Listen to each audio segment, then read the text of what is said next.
যখন হেঁটে হেঁটে যাচ্ছে তখন গৌরহরি আমার বাম নয়নে যেন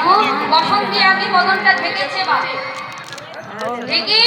বাম নয়নে যেন বাম পাশে বারবার করে চেয়ে দেখছে আর কি বলছে কেউ দেখিল নাকি গো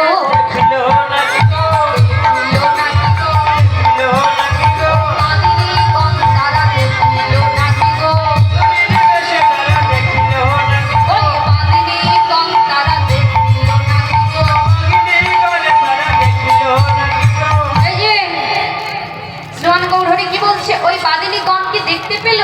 তাই গৌরহরি আমার লম্বা করে একটি ঘোমটা দিয়ে হেঁটে হেঁটে চলছে আর পদের এক প্রান্তে পদকর্তা আমার কি বলছে